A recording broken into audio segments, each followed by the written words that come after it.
안녕하세요. 오랜만입니다. 그동안 책을 많이 안 읽었는데요. 2월에는 많이 읽었단 말이에요. 그래서 2월에 가장 좋았던 책인 겨울 정원 단편집에 대해서 이야기를 해볼까 합니다. 주제는 우리는 왜 예술을 즐겨야 할까? 예술은 우리 삶에 왜 필요할까? 입니다. 제가 10월달 이럴 때 진짜 소설책만 계속 읽었단 말이에요. 그래서 이 친구가 그 친구는 저보다 훨씬 막 힘든 시간을 겪고 2년 동안 연락이 안 될 정도로 힘들었던 애였는데 그 친구는 해결하고 싶어서 실제적인 방법이 있는 심리학 책을 읽었다는 거예요. 근데 저를 보고 이제 문학책을 읽네? 마음이 힘들 때 소설을 읽네? 되게 신기하다. 나랑 다르다. 이런 얘기를 했었어요. 그래서 그 친구랑 이야기를 하면서 그러게 왜 나는 소설을 읽었을까? 이런 생각을 많이 했었단 말이에요. 그래서 힘들었을 때 그냥 소설을 읽었던 이유는 1차적으로는 현실이 별로 썩 내 맘에 들지 않고 내 맘대로 되지도 않으니 그리고 현실을 생각하면 너무 암담해서 별로 생각하고 싶지 않았거든요. 그래서 뭔가 어떤 실리적인 정보, 지식이 있는 책보다는 이야기에 몰입해서 현실에서 벗어나고 싶었던 게 컸던 것 같아요. 1차적으로는 그래서 소설을 많이 읽었던 것 같고 어쨌든 취향적으로 봤을 때 저는 소설책을 더 선호한단 말이죠. 그래서 왜일까? 이거에 대한 생각을 오래 해왔어요. 계속 모르고 있다가 이 겨울정원 단편집을 읽고 나서 뭔가 생각이 정리된 느낌이 들었거든요. 근데 물론 여러분들이 다 아는 내용일 수 있어. 근데 나는 이제야 깨달아버렸다 이거야. 그래서 그 얘기를 해보려고 합니다. 그래서 겨울정원 중에서도 어떤 단편이 제일 좋았냐? 근데 김현수 작가님의 단편이 제일 좋았거든요. 그래서 이 책을 읽고 우리가 왜 예술을 즐겨왔는지, 인류가 왜 이 예술을 향유하면서 여지껏 살았는지, 도대체 뭐가 좋길래? 무슨 힘이 있길래? 이런 질문에 대한 답이 정리가 됐습니다. 드디어. 한마디로 설명하면 예술은 우리가 더 나은 미래를 상상할 수 있도록 돕는 것 같아요. 그래서 사람들을 꿈꾸게 하고 좀 더 나은, 좀 더 괜찮은 내가 될 수 있도록 한 발 나가서도록 좋은 선택을 내리게 돕는 것 같아요. 그래서 저는 이런 결론에 다다르게 됐는데 어떤 이야기였냐? 핵심적인 내용만 추려서 이야기를 해보자면 주인공이 나가 나와요. 근데 나는 소설가야. 소설가인데 기차에서 자신의 친구의 옛날에 좋아했던 친구의 엄마를 만납니다. 친구의 엄마 이야기를 떠올리는 내용이에요. 근데 이 엄마가 어릴 때 가정폭력을 당했어요. 그래서 가정폭력을 당할 때 집에 들어가면 힘들잖아요. 그래서 집에 들어가기 전에 간단한 자기만의 의식을 합니다. 그래서 나뭇잎을 잡아당겨요. 나뭇잎을 잡아당겼을 때 떨어지면은 그날은 취한 아빠를 집에서 마주치고 나는 맞을 것이다. 근데 만약에 당겼을 때 나뭇잎이 떨어지지 않아 반대로. 그러면 아빠가 자고 있을 거고 그날은 조용히 지나갈 거야. 폭력을 당하지 않을 거야. 라는 자기만의 의식을 해요. 근데 그러면서 매일같이 나뭇잎을 당깁니다. 근데 어느 날 그 여느 때처럼 나뭇잎을 잡아당기다가 왕 하고 다른 사람을 만나요. 근데 사진관 아저씨였어요. 그 사진관 아저씨가 누가 나뭇잎을 떼는지 내가 찾으려 했는데 너였구나. 너가 맨날 나뭇잎을 떼어가는구나. 그렇게 말하면서 너 가서 부모님한테 당장 일러야겠다. 부모님한테 가자. 이러면서 얘를 잡고 골목길을 지나서 갔어요. 근데 그날 그렇게 끌려가는 와중에도 이 엄마는 근데 나뭇잎이 오늘 안 떨어졌으니까 아빠한테 안 맞을 수도 있겠다 하는 희망이 샥 스쳐 지나갑니다. 이 엄마가 울 것 같은 표정을 짓다가 그 생각을 하자마자 표정이 살짝 바뀌었나 보죠. 그래서 사진관 아저씨가 그걸 알아채고 갑자기 그 사람의 사진을 찍어갑니다. 찍어가고 그리고 그날은 그냥 그렇게 헤어져요. 얼마 뒤에 그 남자를 다시 만났어요. 근데 그 남자가 보여줄 게 있다면서 이제 엄마를 데려갑니다. 그래서 암실에 가서 어떤 사진을 보여주는데 울고 있는 아이 사진이었어요. 그게. 그러면서 이상한 또 질문을 던져요. 이 얘가 어떤 것 같아? 이렇게 물어보는 거예요. 그래서 당연히 그 엄마는 울고 있는데요? 라고 답을 했죠. 근데 그러고 나서 이어서 말하기를 아이가 지금 울고는 있는데 울고만 있지는 않아 라고 알 수 없는 또 말을 합니다. 근데 그리고 너 표정이 그때 그랬어. 골목길에서 너가 표정이 그랬어. 그래서 사진을 찍어간 거야. 이런 식으로 이야기를 해요. 그래서 신기하게도 그날 이후로 지연이 아무리 나뭇잎을 잡아당겨도 떨어지지 않았어요. 그리고 아빠는 바뀌었어요. 뭔가 한 번에 바뀐 건 아니지만 점점 더 때리는 날이 줄어들게 된 거죠. 근데 결국에 안 때리게 됐고. 근데 아빠가 또 스스로 바뀌었냐라고 하면은 그 이후로 지연이가 자기가 의식을 해서 나뭇잎을 떼지 않았다는 거예요. 힘주어서 안 당겼다는 거예요. 아빠는 자기가 알코올 그런 의존에서 벗어나서 자기 힘으로 이겨냈다 생각했는데 사실 그 어린 엄마의 생각으로는 이건 나의 영향도 있을 것이다. 이런 생각이 들었대요. 이 사진관 아저씨가 그때 같이 해준 말이 있었어요. 바로 사진가 스티글리츠에 대한 이야기였는데요. 스티글리츠가 어떤 사람이냐면 사진을 하나의 예술 장르로 인정받게 만든, 자리 잡게 만든 사람이라고 합니다. 이 사람 전까지만 해도 사진은 그냥 그림처럼 이쁜 거 찍는 거, 뭐 손가락 그냥 띨렁 누르면 찍히고 약간 이게 예술이냐? 이런 식으로 사람들이 생각을 했다는 거죠. 근데 이 사람은 사진도 누가 찍느냐에 따라서 달라질 수 있다고 생각했대요. 그래서 이 사람이 찍었던 게 바로 구름 연작 사진입니다. 이렇게 여기 보이는 사진들을 찍은 건데요. 그 사진관 아저씨가 이 스티글리츠에 대해서 뭐라고 말해줬냐면 매일 달라지는 구름 사진을 보면은 이제 인간이 되게 무력해 보인다는 거예요. 왜냐면 우리는 구름 모양을 바꿀 수 없고 구름을 마음대로 만들 수도 없으니까. 우리 인생도 그렇게 보인다는 거죠. 인생에는 진짜 우리가 알 수 없는 일, 예상 못했던 일들이 계속 의지랑 상관없이 벌어지기도 하니까. 근데 사진 아저씨가 여기서 하는 말이 스티글리츠는 구름만 있는 건 아닌 풍경을 찍었다. 사람들이 구름만 보고 있을 때 스티글리츠는 거기에 구름만 있는 게 아니라고 생각하고 원하는 것을 찍었다. 그러면서 같이 했던 말이 모두가 끔찍하다고 말해도 끔찍하기만 한 건 아니라는 것을 분명히 알고 다른 걸 보는 것. 그게 바로 예술이 하는 일이야. 이 현실에는 현실만 있는 게 아니라는 것을 알고 그 다른 것에 집중할 때 너는 네 인생을 바꿀 수 있어. 그 다른 것이 바로 꿈이야. 꿈을 볼 수 있는 사람은 꿈의 내용을 바꿀 수 있어. 알겠니? 라는 말을 합니다.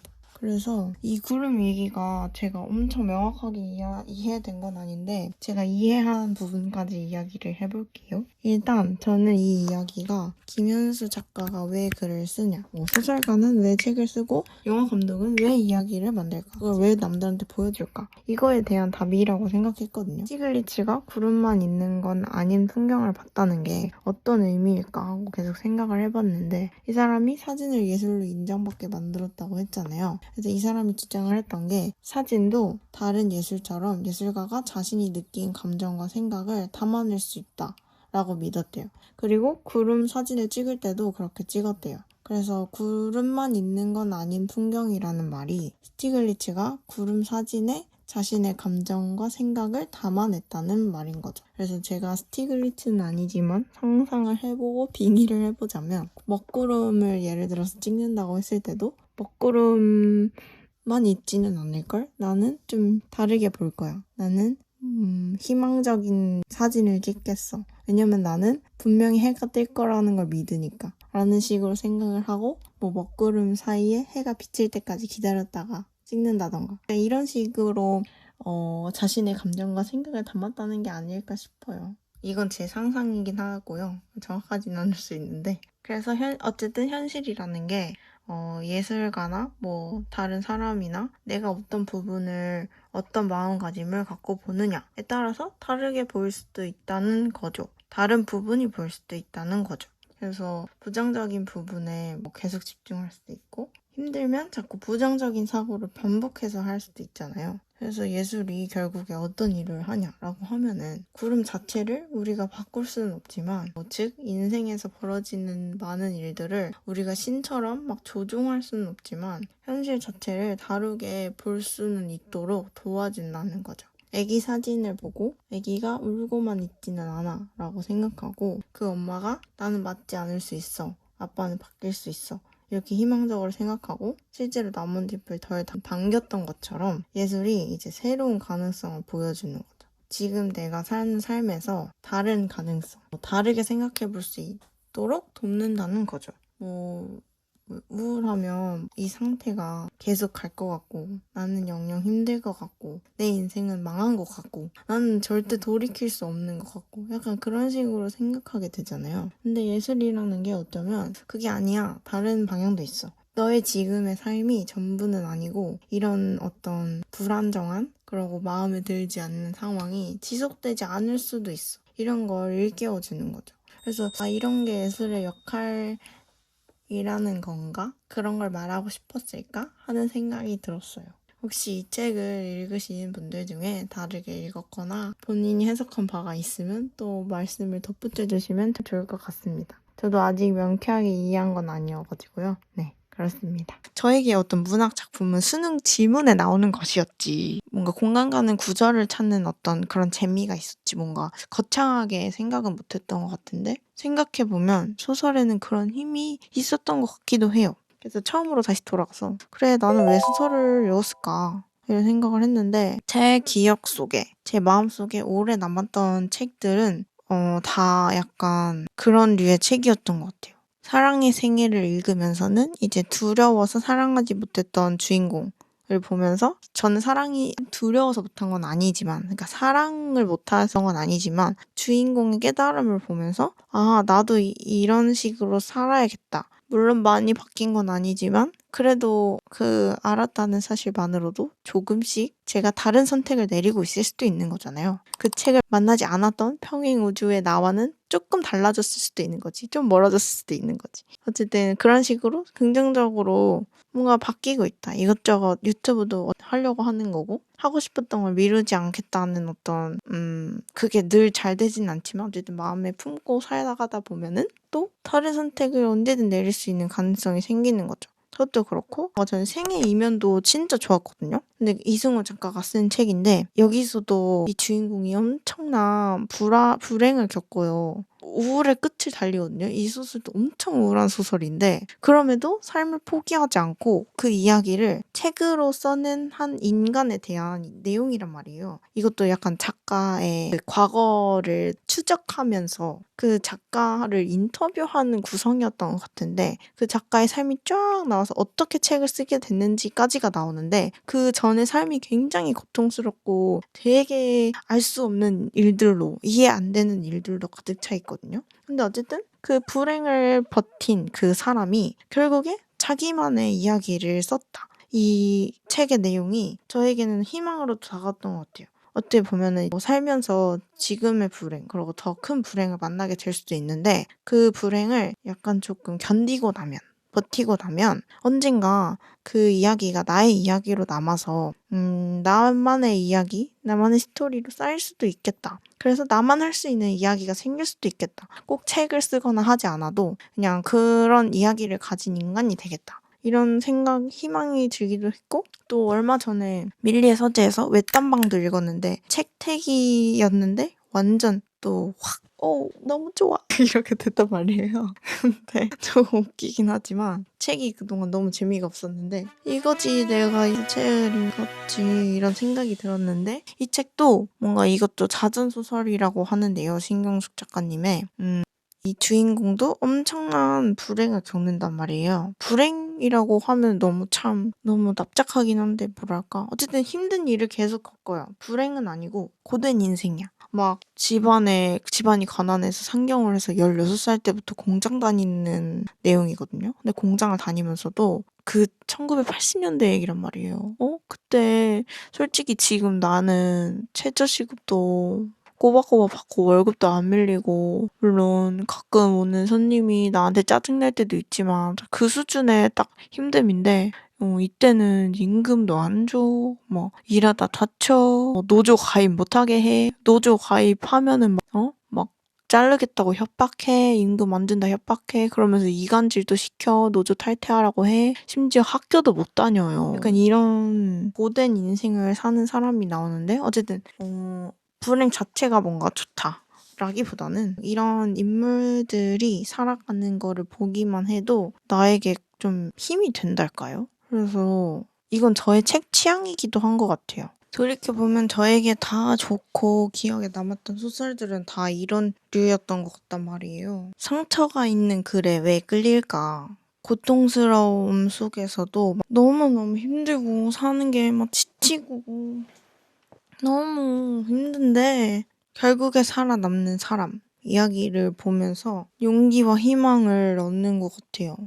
왜 살아야 하냐라고 하면은 태어났기 때문에 사는 것이지만 제가 생각했을 때 그런 고통을 겪은 사람들은 사는 게 이렇게 힘든데 정말 살아야 하나? 이런 질문을 필연적으로 안고 살아갈 수밖에 없는 것 같아. 왜냐면 사는 게 너무 힘드니까. 근데 그런 고통스러움 속에서도 어쨌든 그런 사람들은 살자고 결정한 사람들인데 그런 사람들을 보면서 저도 같이 고민을 나누고 싶은 그런 마음이랄까요? 그래서 내가 소설을 읽나 보다. 그 사람들의 선택에서 그리고 그 사람들의 어떤 이야기 속에서 내가 희망을 찾나 보다. 이런 생각이 문득 들었어요. 그래서 이렇게 갑자기 외딴방까지 읽고 너무 벅차올라서 밤에 급하게 이렇게 영상을 찍었습니다. 어쨌든 생애이면 외딴방 추천합니다. 저랑 비슷한 취향을 가진 분들은 좋아하실 것 같아요. 네, 제가 또 해외 소설은 또 못 읽어요.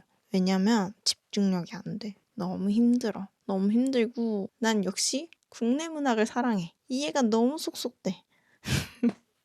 이름도 너무 친근해. 어쩔 수 없이 국내 소설을 그렇게 찾아버리게 돼요. 근데 저랑 어쨌든 뭔가 비슷한 느낌의 소설 좋아하신다면 생애이면 외딴방 계속 해보겠습니다. 황정은 작가님 소설 좋아하실 것 같습니다. 어쨌든 외딴방에서 좋았던 책 구절도 여기에 첨부를 해보겠습니다. 살아남은 자가 강한 것이다. 그리고 그 강한 자가 살아남아서 자기 이야기를 쓴다. 진짜 강한 사람이에요. 근데 외딴방이 되게 그런 역사적인 맥락도 잘 있고 그때 당시에 여공은 이렇게 살았겠구나. 이런 삶이 또 있었겠구나. 이런 생각이 들 수 있어서 그런 어떤 역사적인 역사책을 보는 느낌이랄까요? 이제 아주 개인적인 역사책인 거지. 그래서 참 좋았어요. 근데 이제 신경숙 선생님이 그 표절 이슈가 있더라고요. 제가 너무 좋아서 내가 이 작가님을 엄마를 부탁해가 그렇게 칭찬받는 것까진 기억하고 있었는데 그리고 표절 이슈가 있다는 거 조금 알았는데 이렇게 내 취향에 맞는다고? 이 책이? 그런 곤란한데? 나 이 작가를 사랑하게 됐을 것 같은데 어쩌지? 약간 이런 생각이 들어서 약간 조심스럽긴 한데 어쨌든 저는 진짜 약간 지금까지 읽은 소설 중에 역대급이에요. 당연히 이제 최근에 봤기 때문에 사실 그럴 수도 있긴 한데요. 그렇습니다. 어쨌든 소소한 희망을 찾으려고 우리는 예술을 즐기나 보다, 사진을 보나 보다, 책을 읽나 보다, 영화를 보나 보다 라는 생각이 들었습니다. 고전을 아무래도 읽을 때가 된 것 같은데 이런 걸 좋아하면 저는 고전을 읽는 게 너무 힘들어요. 재미없고 지루하고 100페이지까지 참으면 괜찮을 수도 있는데 잘 안 참아져요. 지금 프로젝트 헤일 메리를 읽고 있답니다. 그렇습니다. 여튼 이렇게 긴 영상을 봐주셔서 너무 감사하고 오늘 제가 궁금한 것은 이제 여러분들의 책 취향 어떤 책이 제일 좋았다 이거 당장 리스트 저에게 주셔야 합니다. 저에게 주시면 너무 감사할 것 같아요. 왜냐면 저 지금 책이 좀 잘 안 읽히는 시기이기 때문에 정말 재밌는 책 읽고 싶거든요. 그래서 재밌는 책 알고 계시면 추천해주면 좋을 것 같고 이제 어떤 장르가 좋은지 나는 왜 이 장르가 좋은지 이런 것도 달아주시면 제가 또 재미있게 읽을 것 같고요. 그리고 이제 예술이 힘이 됐던 순간 있으신지 있다면 어떤 순간인지 공유하고 싶다면 댓글 달아주시고 아니면 혼자서 생각해 보셔도 정말 좋을 것 같습니다. 하지만 너무 궁금해요. 다른 사람 얘기가 궁금해요. 근데 밖에 나가서 독서 모임을 하고 이러고 싶긴 한데 너무 귀찮기도 하고 버스 타는 거 너무 힘들고 서울까지 가야 되고 근데 사람이랑 얘기는 하고 싶고 이래서 올리는 거거든요. 그래서 댓글 달아주시면 제가 또 재밌게 읽겠습니다. 그러면 진짜 마무리를 하도록 하겠고 영상 봐주셔서 너무너무 감사합니다. 그리고 표절 의혹이 있었던 작가의 책은 아예 읽으면 안 되는 것일까요? 또 궁금합니다. 궁금해요. 다른 분들은 어떻게 대처하시는지 그런 내가 좋아하고 재밌게 읽은 책의 작가가 사실은 알고 보면 그런 이슈가 있었다 하면 어떻게 하실 건지 책을 추천하는 게 맞는지 제가 추천을 해도 되는 게 맞는지 이것도 궁금하긴 했습니다. 추천하면 안 되는 것일까? 잘 모르겠어요. 여러분들 댓글 달아주시면 의견도 열심히 봐볼게요. 저는 그럼 가보겠습니다. 안녕.